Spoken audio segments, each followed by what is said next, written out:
Student, welcome back to my channel. My name is Veer Bahadur Singh. My dear student, आज हम इस video में class 12वीं का फिजिक्स का बहुत ही इम्पॉर्टेंट और महत्वपूर्ण डेरिवेशन के बारे में बताने जा रहा हूं।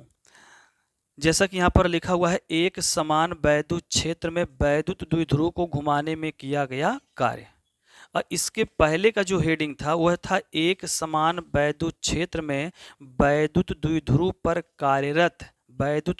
पर कार्यरत बल युग्म आघूर्ण की गणना कीजिए। लेकिन यहाँ पर बल युग्म आघूर्ण की गणना नहीं करना, यहाँ पर कह रहा कि वैद्युत द्विध्रुव को घुमाने में किया गया कार्य, मतलब हमसे वर्क डन पूछ रहा है। क्या पूछ रहा है? वर्क डन, मतलब work done in the rotating and electric dipole in a uniform electric field. मतलब कहने का हुआ कि हम सर्वप्रथम क्या बनाएंगे, दिए गए प्रश्न के अनुसार चित्र बनाएंगे। ये जो चित्र बना है तो सबसे पहले बनाएंगे हम लोग ये यूनिफॉर्म इलेक्ट्रिक फील्ड, मतलब एक समान वैद्युत क्षेत्र। तो एक समान वैद्युत क्षेत्र बन गया। इस एक समान वैद्युत क्षेत्र में इलेक्ट्रिक डाइपोल अर्थात वैद्युत द्विध्रुव इसमें बनाएंगे। वैद्युत द्विध्रुव मैंने बताया था कैसे बनता है। इसके लिए दो बिंदु लेंगे, एक माइनस क्यू आवेश और एक प्लस क्यू आवेश। प्लस क्यू आवेश को बी से दर्शाएंगे, माइनस क्यू आवेश को ए से, और इनके बीच की दूरी क्या दर्शाएंगे? 2l दर्शाएंगे। ये पूरा टोटल बन गया वैद्युत द्विध्रुव। तो वैद्युत क्षेत्र, एक समान वैद्युत क्षेत्र में वैद्युत द्विध्रुव को रखेंगे तो वहां पर इन दोनों आवेशों पर एक बल लगेगा, ठीक। और यहां पर बल युग्म लगेगा, तो प्लस क्यू आवेश पर जो बल लगेगा वह इलेक्ट्रिक फील्ड के दिशा की तरफ लगेगा। इलेक्ट्रिक फील्ड की दिशा जिस तरफ रहेगा उसी तरफ इसका बल लगेगा प्लस क्यू आवेश पर। तो यह बराबर क्यू इंटू यू हो गया। और माइनस क्यू आवेश पर जो बल लगेगा वह इलेक्ट्रिक फील्ड के विपरीत लगेगा, तो यह बराबर क्यू इंटू ई। अब ध्यान दीजिएगा, जब कोई भी वैद्युत ध्रुव इलेक्ट्रिक फील्ड में रखा जाता है तो उस पर बल युग्म का कार्य जो होता है, तो यहाँ पर हो जाएगा वैद्युत क्षेत्र के द्वारा वैद्युत द्विध्रुव पर लगाए गए बल युग्म का आघूर्ण। बल युग्म आघूर्ण को दर्शाया जाता है टारक्यू। टारक्यू का मतलब होता है टाउ से दर्शाएंगे। टाउ बराबर होगा पी इंटू साइन थीटा। तो यहाँ पर आपको पता चल गया टाउ बराबर पी इंटू साइन थीटा, ठीक। अब देखिए, इस प्रश्न में कह रहा था कि एक समान वैद्युत क्षेत्र में वैद्युत द्विध्रुव को घुमाने में किया गया कार्य। अब हम क्या करेंगे, इस इलेक्ट्रिक डाइपोल को इस वैद्युत क्षेत्र में घुमाएंगे। क्या करेंगे? घुमाएंगे। देखिए, ये जो फिगर है, इलेक्ट्रिक डाइपोल आपका यही है। ये बिंदु ए था और ये क्या था? बिंदु बी था।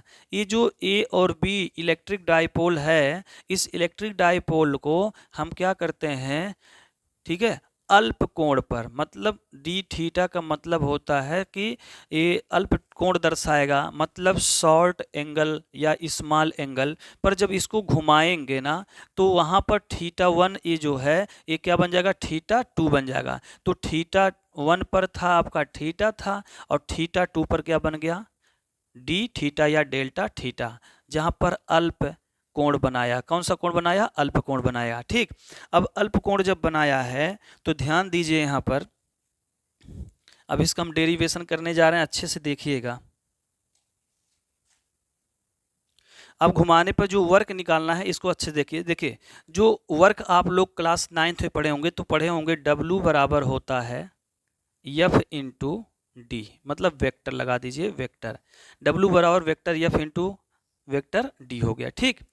अब यहाँ पर हम जो ये W बराबर vector F into vector D लिखे हैं, ठीक। अब इस चीज को आप ध्यान दीजिएगा, ये कब कार्य करता है? जब लाइनर लीनियर मोशन में होता है या लाइनर मोशन में होता है। लीनियर मोशन मतलब होता है कि एक सरल रेखा में जब कोई कार्य करता है तो W बराबर क्या लगाते हैं? F इंटू डी लगाते हैं। परंतु यहाँ पर आपका क्या है? ये आपका लीनियर मोशन में नहीं है। लीनियर मोशन में नहीं है। जब लीनियर मोशन में नहीं है तो ध्यान दीजिए कि यहाँ पर हमें एक्सटर्नली जो है बल आघूर्ण कार्य करना पड़ेगा। तो यहाँ पर हम क्या करेंगे, जब यहाँ पर आपको ध्यान दीजिएगा कि जब यहाँ पर अल्प कोण बना है, क्या बना है? अल्प कोण बना है, तो यहाँ पर आपका अल्प कार्य भी करेगा, स्मॉल वर्क। कैसा वर्क? Small work. जब स्मॉल कोण है आपका डी थीटा तो स्मॉल वर्क भी हो जाएगा डी डब्लू। क्या हो जाएगा? D W. तो यहाँ पर कैसे होगा? डी डब्लू बराबर हो जाएगा आपका डी डब्ल्यू बराबर यहाँ पर टाउ इंटू डी थीटा हो जाएगा। यही है स्मॉल वर्क। जब यहाँ पर θ1 से θ2 बना है तो यहाँ θ2 पर कैसा स्मॉल कोण बना है, तो स्मॉल कोण बनेगा, स्मॉल एंगल बनेगा तो स्मॉल वर्क भी करेगा। स्मॉल वर्क किससे दर्शाते हैं, डी डब्ल्यू से, तो डी डब्ल्यू बराबर टाउ इंटू क्या हो जाएगा, डी थीटा हो जाएगा। क्लियर हो गया। अब हमें क्या करना है कि यहाँ पर तो छोटा सा कोण बना था, छोटा सा कार्य किया, परंतु जब इसको पूरा घुमाएंगे हम, इस इलेक्ट्रिक डायपोल को पूर्ण रूप से इसे घुमाएंगे तो बहुत बड़ा कार्य होगा। कैसा कार्य होगा, बहुत बड़ा कार्य होगा। तो यहाँ जब बहुत बड़ा कार्य की बात आ रहा है तो ये हो गया डी डब्ल्यू जगह पे क्या हो गया, डब्ल्यू हो गया। अब ये हो गया पूरा कार्य। अब पूरा कार्य का मतलब ये जो डी थीटा इसे बनता जाएगा तो बहुत बड़ा कोण भी बनेगा, तो वो सब जोड़ा जाएगा। तो यहाँ पर हो जाएगा इंटीग्रेशन, क्या हो जाएगा, इंटीग्रेशन। ध्यान दीजिएगा, इंटीग्रेशन। अब हम निकाल रहे हैं टोटल वर्क। क्या निकाल रहे हैं, टोटल वर्क, टोटल वर्क। तो टोटल वर्क जब निकालेंगे तो W बराबर हो जाएगा, टोटल के लिए मतलब कुल होता है, कुल के लिए एक प्लस का चिन्ह होता है और प्लस का चिन्ह के लिए यहाँ पर इंटीग्रेशन लगाया जाएगा। तो W बराबर इंटीग्रेशन हो जाएगा आपका टाउ इंटू डी थीटा हो जाएगा। क्लियर हो गया यहाँ पर। अब देखिए जब पूरा टोटल निकालेंगे तो θ1 से θ2 आया था, तो यहाँ पर हो जाएगा θ1 और यहाँ पर θ2 हो जाएगा। अब इसको देखिए कैसे हल हो रहा है, इसको आराम से देखते चलिए। W बराबर इंटीग्रेशन θ1 टू θ2, टाउ का मान अभी देखिए ऊपर आपने लिखा है, टाउ बराबर क्या होता है, पी ई साइन थीटा होता है। तो यहाँ टाउ की जगह हो जाएगा पी ई, ये थोड़ा और बड़ा बना दीजिएगा, P E sine theta D theta हो जाएगा। ठीक। अब इसमें देखिए इंटीग्रेशन में कांस्टेंट को हम क्या करते हैं, बाहर करते हैं। तो कांस्टेंट कौन है, पीई है, तो पीई को हम बाहर कर दिए, पीई क्या हो गया, बाहर हो गया। अब बचा इंटीग्रेशन θ1 टू θ2, यहाँ आपका बचा sine theta into D theta हो गया। यहाँ तक समझ में आ गया आपको ना। अब आगे देखिए W बराबर पीई, पीई। अब इंटीग्रेशन में साइन थीटा का वैल्यू होता है माइनस कास थीटा होता है, तो यहाँ हो जाएगा आपका minus cos theta minus cos theta θ1 to θ2 हो गया। यहाँ तक समझ में आ गया आपको। फिर W बराबर, इस माइनस को आप बाहर कर सकते हैं या रहने दीजिए, पीई, पीई। आप पढ़े होंगे कि इंटीग्रेशन में कि अपर लिमिट माइनस क्या होता है, लोअर लिमिट होता है। अपर लिमिट माइनस क्या होता है, लोअर लिमिट होता है। तो हम क्या करेंगे, अपर लिमिट में से लोअर लिमिट को क्या करेंगे, घटा देंगे। तो माइनस कास θ2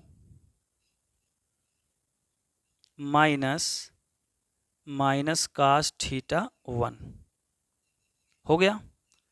अब यहाँ पर W बराबर पीई इंटीग्रेशन में, अब इसको ब्रैकेट तो तोड़ेंगे तो माइनस कास θ2 माइनस माइनस बन जाएगा प्लस कास θ1 हो जाएगा। आगे W बराबर पीई, ये जो प्लस का चिन्ह है इधर कर दीजिए तो हो जाएगा कास θ1, ये माइनस वाला इधर आ जाएगा कास θ2।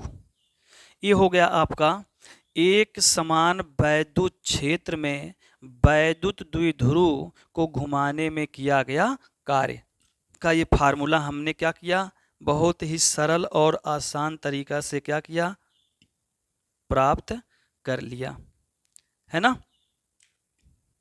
इस तरह हमने क्या किया, W बराबर पीई ब्रैकेट में कास θ1 माइनस कास θ2, मतलब एक समान वैद्युत क्षेत्र में वैद्युत द्विध्रुव को घुमाने में किया गया कार्य का गणना हमने कर लिया। यदि आपको वीडियो अच्छा लगा हो तो हमारे वीडियो को शेयर करें, लाइक करें, कमेंट करें। जय हिंद, जय भारत।